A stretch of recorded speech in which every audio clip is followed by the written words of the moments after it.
Hey everyone, welcome. My name is Heather Havenwood and welcome to Like a Boss, Insights with Influencers and Badasses like you. And today I have some really kind of a badass guy in Newport Beach named Stephen Griffith. Stephen, are you there? I am, Heather. Hey, how are you? I'm awesome. Thanks for having me. You're welcome. You're welcome. So I'm going to tell everybody who you are, just in case they just don't know the fabulous Stephen Griffith. So Stephen Griffith is a nationally recognized expert, author, speaker, researcher, and performance expert. He is the author of the book, The Time Cleanse, and considered one of the leading authorities on the connection between time, productivity, and performance. So, woo-woo! Like, yeah. Everyone's really good at that, right, Stephen? Yeah. Okay, so I really want to poke at you a little bit, right? So first of all, I want people to know that you're going to be learning three things that you can help you reclaim your time, because we all have 24 hours in a day, right?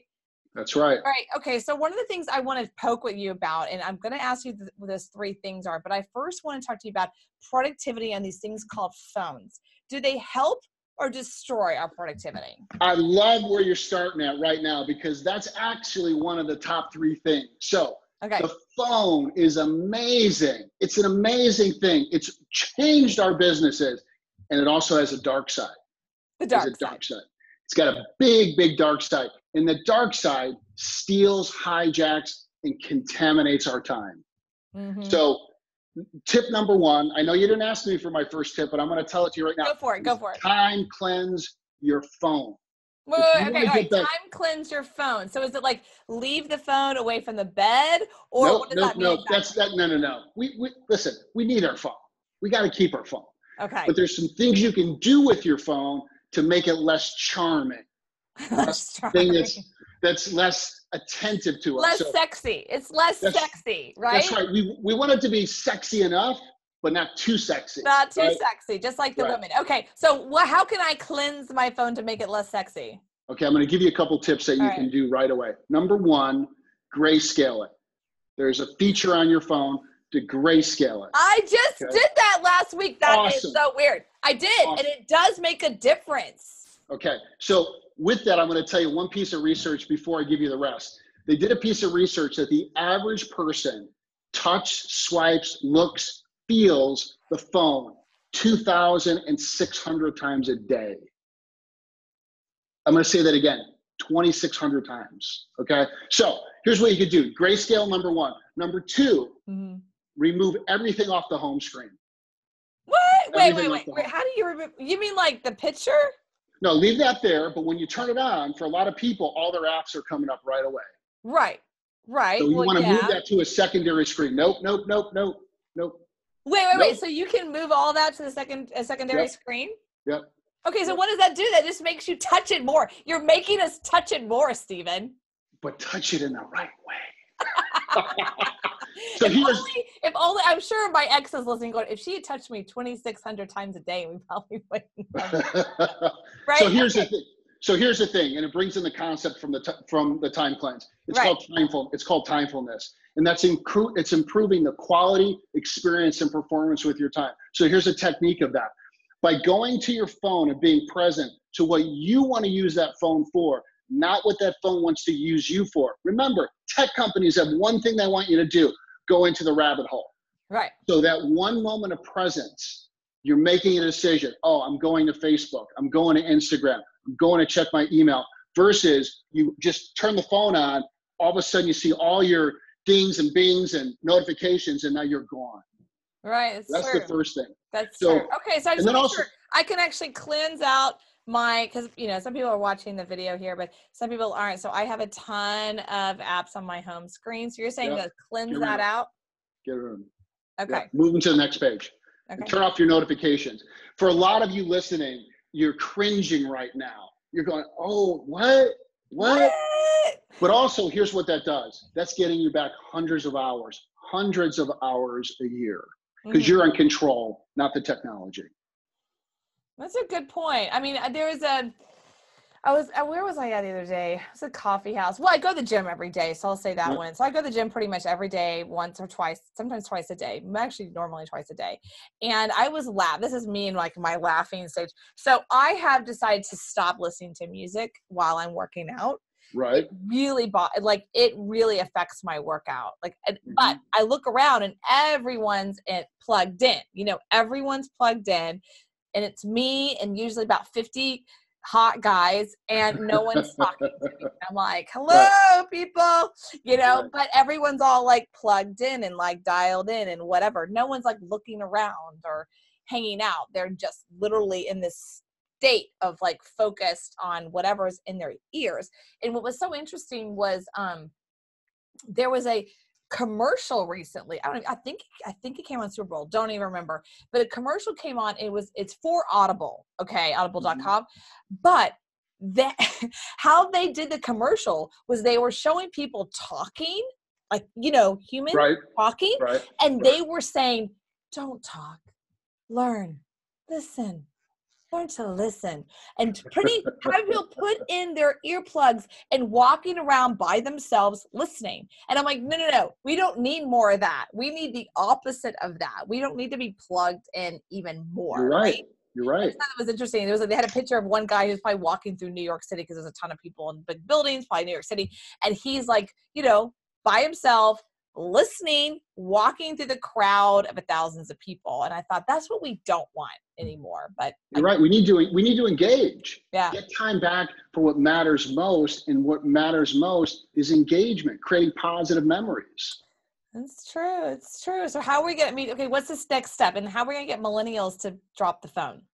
Well, I think we meet in the middle, right? Like, so we've got wisdom, millennials have wisdom, but I don't think millennials have wisdom. Let me just be clear. And if you're listening, you're millennial, I feel that way. I love you. But like, I'm what I call one grade above. I'm not a boomer, but I'm like the in-between. Right. Well, the bottom line is we've got to educate them to the benefits of connection. They're so disconnected. They grew up disconnected.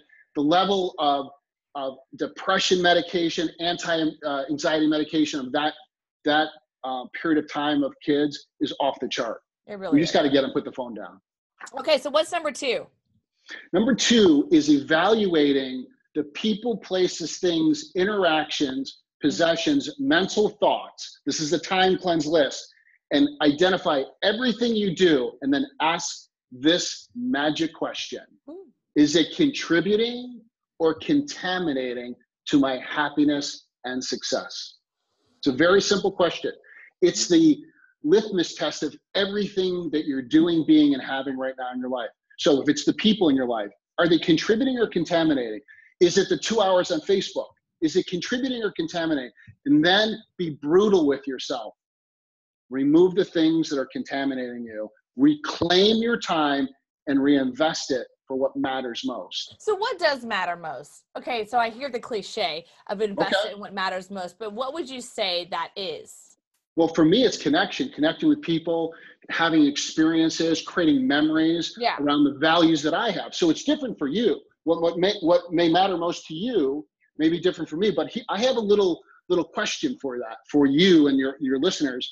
To me, what matters most is being relevant. Are you making a difference for yourself and the collective? We're social beings. When something great happens for you, what do you do? What do you do? Well, I share it on Facebook. But that's okay. You share it. I do share on Facebook or Instagram. It's right, because there's too much in you to contain it. You want to share it. That's what we're designed to do. So if you ask me what matters most, it's being relevant, and that's a shared experience, whatever that is, but it's connecting to your gifts and talents. You have a gift and you have lots of talents, and you're demonstrating it right now. You're interviewing me. We're sharing that. We are sharing that. So, okay, if someone's listening going, okay, so how is this relevant for me to make money? Well, time invested in the right place makes money. Oh, okay, well, I'm gonna push back on that for a second. Push back. So as far as time focus on the right thing, I get that. But a lot of people will say, well, me meeting people one-on-one doesn't really make me money. It depends. Right, go ahead. I mean, it does depend, right? It depends on the market and the business. So like I go to co-working space all the time. I'm not there today. I'm in my studio with you, but I do go to the co-working space, and I do go there because I get connected, talk to like random strangers and stuff like that. But I mean, really, if I'm cleansing my phone, what am I focused on? Well, in business? got me choked up. let me drink. Hold on. Okay, go ahead. I'm choking you up, Stephen. I'm choking you up. You are you are definitely choking me up. Okay. So the real thing here is understanding what I call your return on time activities, your high return on time activities. Yeah. You have to understand, if being on your phone makes you money, great. If being one-on-one makes you money, great. But it's getting time back and knowing where to invest it. And it's different for everyone. Yeah. But you have to identify, maybe on Instagram, posting to your audience is a high return on time activity, but you have to have time for it. And most people are operating believing they don't have enough time. Complete illusion. There's plenty of time. They act like this. Have you heard, or has anyone ever said this in your life? If time allows, if my schedule allows. I don't say that a lot, so I don't. I guess I've heard that from other people. I hear it. I've interviewed thousands of people. And just by saying that is saying I'm not in charge of my life. Something outside is. You are time. Yeah. I am time. By your yeses and nos. That's the fact. Yeah, I think so. I agree with you. I think for myself, I'm a very different. I live by my calendar and I control my calendar. I control my time and I protect my time. I get very irritated. Like today, I had somebody no show on an interview and it's very annoying to me. So I think that time is my love language as well in life. Awesome. So to me, you're speaking my language. It's like I control my time. So if someone disrupts my time, or they just want to take my time, or they just want to hang out with me, I'm really weird that way. I have people reach out to me and go, let's go have coffee. And in my world, I'm like, that means I have to get up, I have to get dressed, I have to drive somewhere for at least 20, 30 minutes. I got to park somewhere. I got to get there. I got to stay there. I'm like, why can't we just have a phone call? You know what I mean? Heather, I want to share something with you. You're going to love this. In the book, in the time cleanse, I identify 2 time types. You want to know it? Yeah, sure. Awesome. Number 1, time type number 1, time watchdog. You are a watchdog. I am. You value time. Time is important. You schedule things. Then second time type, which you don't like, the time lounger. The time lounger is usually late. They're stuck in the moment. They value now versus the schedule. Yeah, I'm not going to be dissing on millennials, but I'm going to say that for a second. There's a lot of that. They're like in the moment. We'll just, hang out in the moment, or I live in South by Southwest, right? Which is this huge, massive thing. Thousands of people come over. And there's all these parties. I mean, there's a crap load of parties. And a couple of years I would go to the parties. And you know what? I can honestly say after all the years I went for the parties, I didn't get one business deal out of it. I don't think I even have a friend from that. I hung out with a bunch of people, I hung out with a bunch of other techers. What's up? But that's the millennials. They like to hang out. But I'm like, what are you doing exactly? Are you doing business together? Or are you actually talking to each other? They're not. They're just like hanging out in groups, but they're not actually communicating.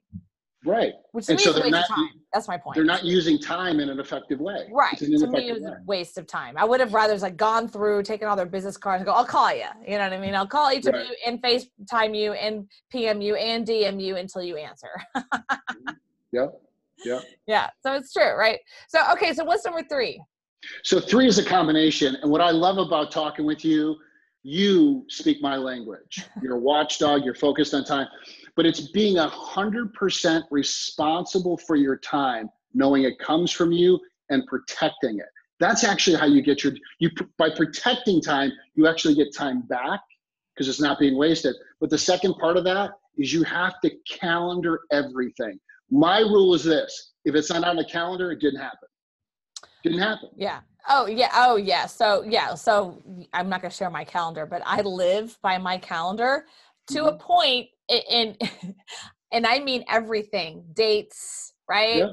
Meetings. If it's not on my calendar, it doesn't exist. I literally what I call live by the calendar. Right. I'm surprised that people don't. It's very frustrating when people don't, for me, because I live on my calendar. But when it gets me, recently I was in a lawsuit. They asked for my calendar for years, and they saw that I documented everything. Right. I think my lawyer's like, it actually was in your favor, but I had to print out 3 years, and people are like, oh, that's a big deal. I'm like, if you saw my calendar on one day, it's like, you know what I mean? So I was like, here's this lawyer getting everything I've ever done in 3 years, including date night, you know? So yeah, whatever. That's what they wanted. I gave it to them, right? So yeah, so, but I get it. Why do you do that? When did you start doing that? So about 5 years ago, when I've been doing that a long time, but 5 years ago when I was working with my clients and organizations, the biggest issue was they didn't have enough time. And that's when I started working on developing and researching and created the time cleanse. And I got really clear with all the distractions today, with all the things that are distracting us in the stimulation, you've got to have a central location that's your GPS. That's your calendar. And the more you start looking at that calendar as your GPS, the more you're going to get results and the faster, and the more you'll compress time to get what you want. Yeah, no, well, you're kind of talking to someone who's already doing that. I literally live by my calendar. I mean, I wake up like, when do I eat? What do I do? When do I go to the gym? I mean, it's like all structured out. And I think like I'll just take the gym, for example. It's in my calendar as a date. It's a date, should be time. So people are like, are you available at this time? And I'm like, no, they don't know what's there, but it's like, that's a date. That's a meeting. So Heather, this is the great point. One of the things that I teach people is how to say no.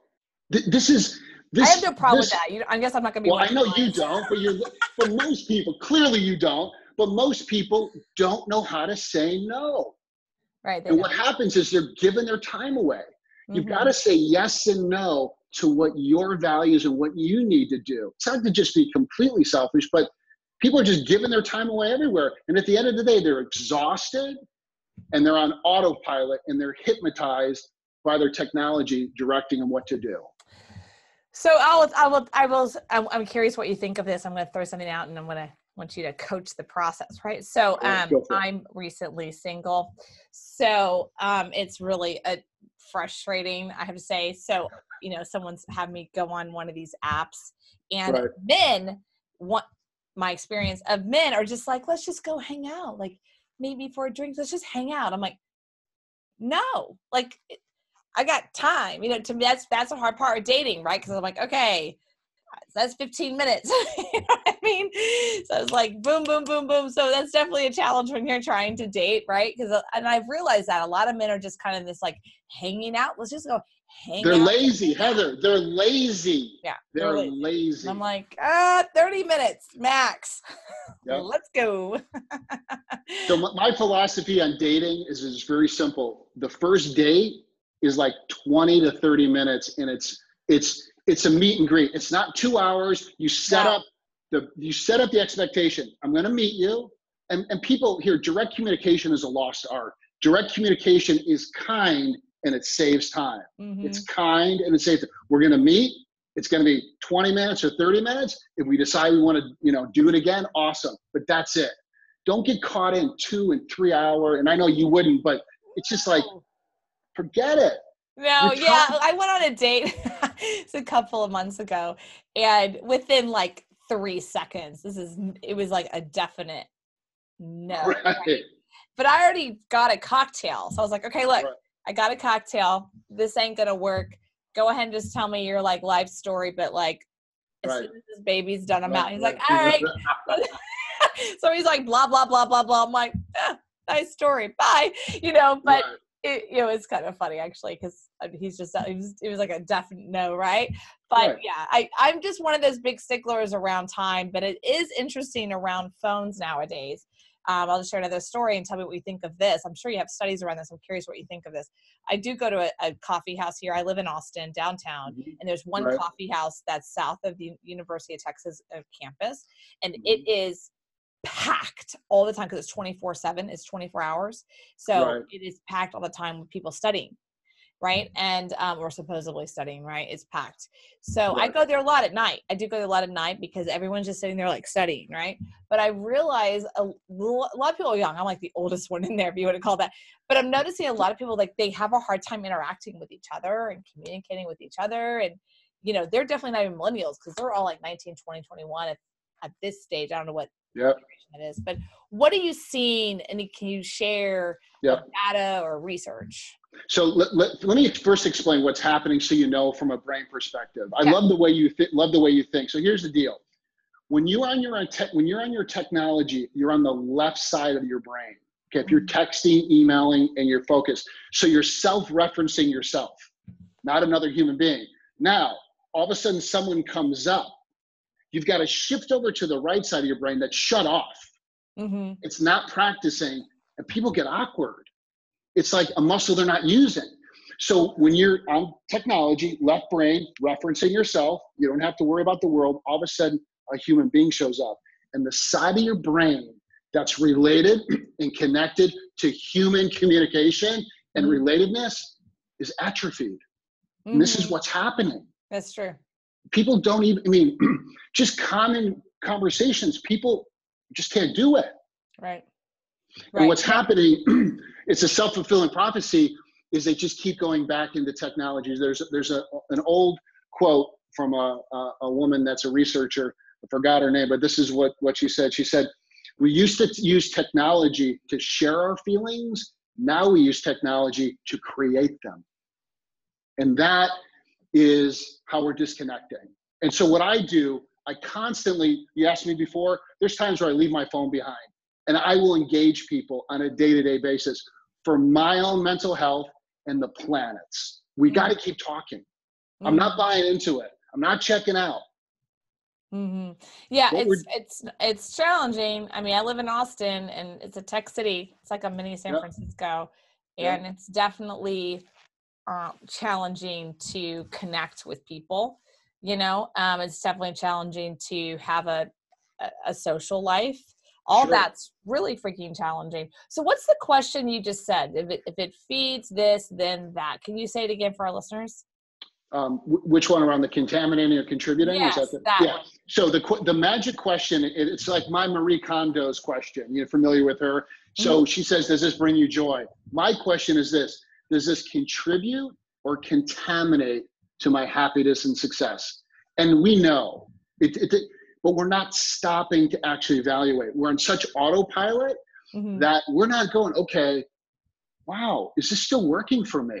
Should I still be doing this? Yeah. And time is passing people by. And that's what the time cleanse is getting people to do, is stop, be aware, and then make assessments. Is it contributor, contaminant, and make those adjustments? Because here's the thing, we're not getting time back. Once it's gone, it's gone. So are your clients millennials under 30 at all? Some of them are. Some of them are. Majority or less? I would say it's the minority, because here's the other thing. Kind of over 30, people start paying attention to time more. Yeah. When you get into 40, people are really, when you do 50, I do a quick exercise. I take 78, average life expectancy, minus your age, then times 0.6 to subtract out sleep. And that will give you the average amount of time left. And if you're over 40, that's a holy shit number. Okay, here we go. I'm over 40. So what's the calculation? I'm busting out my 78. 78. Minus your age. I'm not going to say it. Okay. Times 0.6. All right. I got a number. That's the amount of that's the amount of life awake left on the average. You could be more or less, but that's awake time. 21 years. It gets you in perspective. And Heather, I want to say this, because I want you to hear this for everyone. Time is for one thing. It's to create memories that matter, that are your legacy. You know, all this productivity, my book is packed with productivity, rescuing time, changing relationship. But at the end of the day, it comes down to having memories that matter, that we made a difference, that we connected to, that become our legacy, that we left this place a better place, and that we were relevant. We have a whole world of being seen. I'm being seen. Are you making a difference with your time? So that's the heart message of the book. And I wanted to share that with you. Well, it's true. I mean, the question is, are you being, relevant, or are you changing someone's life? I think that's a challenging piece. But to go back to a point you said earlier, people aren't thinking for themselves anymore. You're right. They're not thinking for themselves. And society this is my little soapbox, but society does not encourage them to think for themselves. I mean, look at our political climate right now. I'm not going to go left or right, but it doesn't matter. They're at war. You know, there's literally a war going on, right? And then people pick sides, and then there's fighting or whatever. But either side you pick, whatever side or sides, a couple sides that you pick, you're not thinking for yourself, really. You're listening to talking points. You're listening to somebody else, and this is how it works, you know, on both sides. They have a main group that creates talking points for the day. They press send, and it goes out to particular talking heads. And then if you notice, if you watch, if you actually study the different newscasting, if it's the left hand, like Democratic, they all have the same talking points. If it's the right hands, they all have the same talking points. How do they do that? Are they all on the same wavelength in their brain? No. They literally get an email to say, this is what you say. And then it pushes out. So there isn't really a true opinion, you're right, you know, of either side. I'm going to give you a technical term that's a science term to what you just said. I talk about it in the book. It's called learned helplessness. Ooh. Okay. This is hot. Tell me more about that. That is like so interesting. Learned helplessness. Okay. So I'm going to take you down the garden path. Let's go down that rabbit hole. Okay. Your device, my device, every day is taking choices away from us. Now check this out. It's suggesting, this is the news feed you should watch. This is the restaurant you should, it's suggesting. It's not giving you all the choices. So it's already doing this. Here are the 5 things I'm going to give you. Now pick. So that's the first thing. It's hypnotizing us to be lazy. So choices, there's a whole section of the book it's called The Power Broker, and it's choice. So here's what happens. All day long, go left on your GPS, go right. Phone's telling you what to do. Oh, I'm hungry. Phone's telling you what to do. So we start becoming hypnotized by not becoming conscious with our choices. Now, here's one more thing that's going to blow your mind. No one's written about this. I've never seen it. So a woman named Amy Cuddy, okay, she wrote the book called Presence, and you might have heard about her. She has this thing called Power Pose, but her whole research at Harvard is about body posture, okay? They did a piece of research they took, I think it was 100 people. They had them do work on a big screen, a tablet, and a phone, okay? The purpose of the exercise, the research, was to see assertiveness, okay? So they did the work, and then the examiner left the room, okay? All they wanted to do is see who got up first in these groups, okay? The bigger screen, more assertive. The smaller screen, less assertive. The people on their iPhones sat in the room 3 times longer. Yeah. So think about this. Shocked. Think about this. Now we have learned helplessness.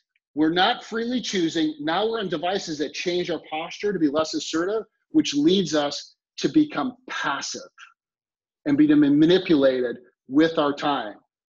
And that is something that we got to wake up to, because otherwise it's going to get much worse. We can change it right now. And that's what the time cleanse is about, is getting people conscious. Start choosing what you want, There's a book called Outwitting the Devil. I'm not sure if you heard it or not. Yeah. It's from Napoleon Hill. So I put an excerpt in my book.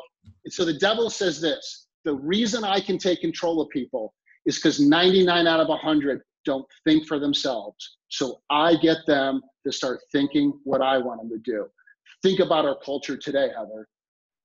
The devil is our technology. It can be. Yeah. I mean, I just had this conversation with someone this morning about how the fact that especially, I'm going to go down the women's side for just a second. Sure. But women specifically are not taught to think for themselves. Yeah. We're not taught that. I mean, we're not. And people are going to get mad at me. We're not taught to think for ourselves. We are taught to react to men, to react to things, to react to follow. To this. We're not taught to lead and say, this is what we're doing. What women do is, this is what we're doing. Do y'all agree? Do you agree? Do you agree? Do you agree? What do you think? What do you think? What do you think? Do you think that? there's a person I know, and I don't want to say her name, and she's super sweet, but she's got a group that's here in Austin. It's a female entrepreneur group, and she's awesome. However, I've noticed in her language, in her emails and stuff like that, it's a very like, this is what we're doing. What do you think? It's a very like that.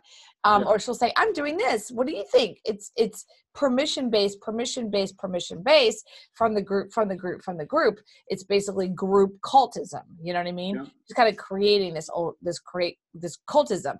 And I myself have, and what do you think about cultism? I think that we have a huge cult today. I mean, it's technology really, but what do you think of cults in general, like from the psychology around it?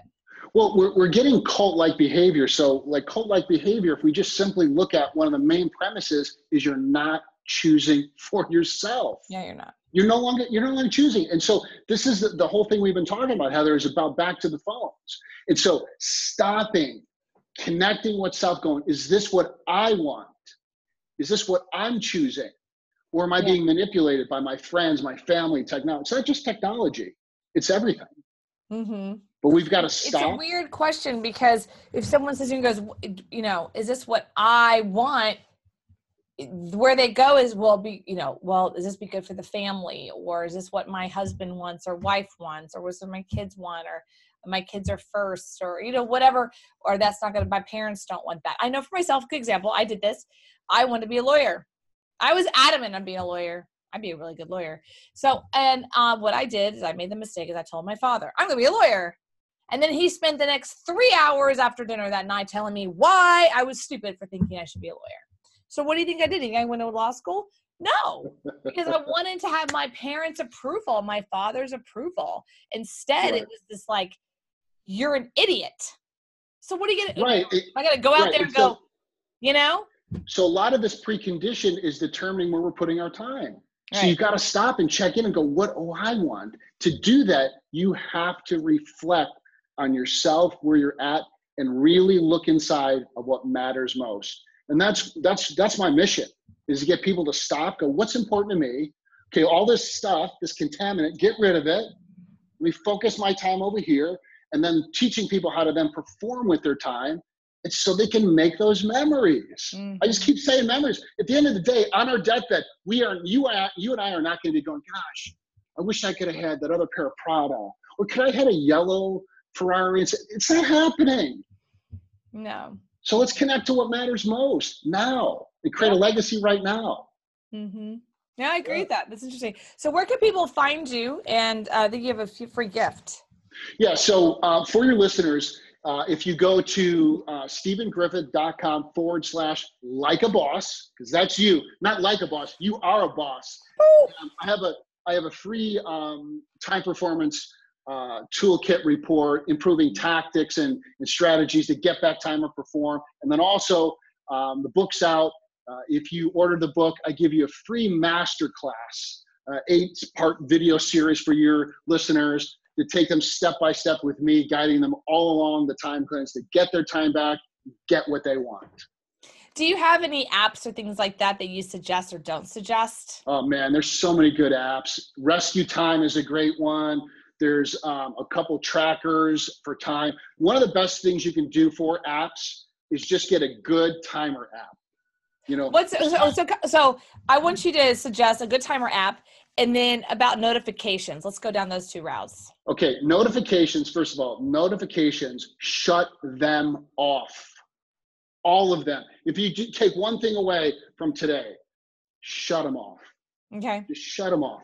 Because you're going to start training your brain. Mm-hmm. And I'm going to tell you, for timers, the best thing, the simplest, if you have an iPhone, just use your timer on your iPhone. Time yourself. That's the biggest thing you can do. I'm going to spend time with my friend. Here's my timer. I have a client call. Preset the timer and let them know, man, I'm glad I'm going to talk to you. I've got 15 minutes. Let's get to it. If we need more time later. But timing what you do, for watchdogs, it's even better. And for loungers, it can be a lifesaver. Yeah, a lot of loungers, I know they're going to say, I want my freedom to chill, I could never, by the way, I can never date someone like that. Yeah, well, so here's the thing that you can take and use. Here's the thing. Structure creates spontaneity. No structure creates chaos. And that's what they live in. Unfortunately, that's why I live by my calendar. It's very true. So say that again. Structure allows spontaneity. No structure creates chaos. No, it's so true. I mean, it's just, people are going to be like, what? Structure does create spontaneity. That's right. When I didn't live on my calendar, it was chaos. I felt very untethered. You know what I mean? Like, just kind of like, But when I live by the calendar, there is a freedom to it. You know, there's a huge freedom to know, this is what I'm doing, this is what I'm getting at, this is what I'm creating, this is what I'm doing, this is what I'm structured. I control my calendar, you know, no, I'm not available. And that's something with the no piece is like, what do you teach people around the no piece? So I teach them, first of all, to have go-to no's ready to go, especially women. My mom raised me, single mom, never had time. It's one of the big motivations to help single moms and women get their time. I watched my mom have no time for herself. I watched it. It was painful. So to say no, practice it. And this technique of recording yourself, practicing saying no, listening to yourself. So one of the techniques that I do that I love sharing is this. Someone asked me to go to dinner. Somebody asked me to do something at night. I say this, man, I really appreciate you asking me, and I love your company. I have a predetermined agreement with myself that I go to bed early and wake up and train in the morning. So I'm not going to go to dinner with you. And people go, oh okay. Predetermined agreement with myself. Predetermined agreement with myself. Oh, I love that. So it has nothing to do with them. It has nothing to do with them. And so I don't go out because I get up early, go to the gym. Now, if I want to see them on the weekend, or I go, but I could see you on, Saturday afternoon. So you're a little nicer. I just say I'm unavailable. Yeah. Well, whatever your style is. Yeah, like that's me, right? But I think that I'm going to say this for the women, not you, but I think women, we're trained. I had to get over this myself. We're trained if someone asks us to do something like that and we can't or whatever, we give an excuse like, oh, I can't, I'm actually, and they say like whatever's there, But the problem with that is it opens up the door because someone can be like, oh, you're choosing that over me? Or, whatever. You should never have to defend your no. Right. So that's why I now choose, because I've had to go through this myself recently. I've noticed that I explain my no or explain instead of no, unavailable. Can we create another time? Period. And it's interesting because the more I'm saying, like I use the word no in text, people are literally viscerally responding to that. Heather, people are not used to direct communication. No, unavailable. Kind. I mean, direct is kind. Direct is kind. It is. It really is, because what happens is, like, let's say I schedule that time to work on a project, right? Or writing project. And if I say, no, I'm unavailable because I have to work on it, what happens is they're like, well, I'm more important than that writing project. Or I'm more, they compare that this thing is, it's a social event. Oh, you don't have to do that. You can do it tomorrow. They bargain with you. Exactly. And so if it's just, I'm unavailable, period. So you got me so excited about this part. I want to share this last statement on this. Okay. Your no to them is a yes to you. Yes, sir. Simple as that. As simple as that. So true. No, I get it. I'm with you. Okay, where can they find your book and your masterclass? It's at StephenGriffith.com/like-a-boss. And they can order on Amazon as well. But yeah, like a boss, so they can connect through you. And the name of the book is Time to Cleanse. The Time Cleanse. The Time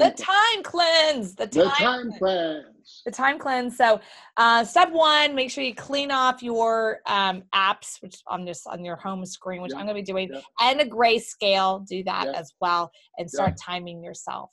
And remove toxic people. That's right. Anything that's contributing or contaminating, identify it, get rid of it, and be 100% responsible for your time. And that goes down to saying yes and no to what's important to you. I love it. That's so true. All right, Awesome. everyone. Thank you so much, Stephen Griffith, for being here. You can go to stephengriffith.com/like-a-boss to get the videos as well as his book and his masterclass. All right, everyone. This is Heather Havenwood. Check us out on Spotify, iHeart, Google Play, iTunes, Roku, TuneIn, a bunch of other places as well. Heather Havenwood, like a boss. Until next time, rise to the top. Thank you, Heather. You're welcome.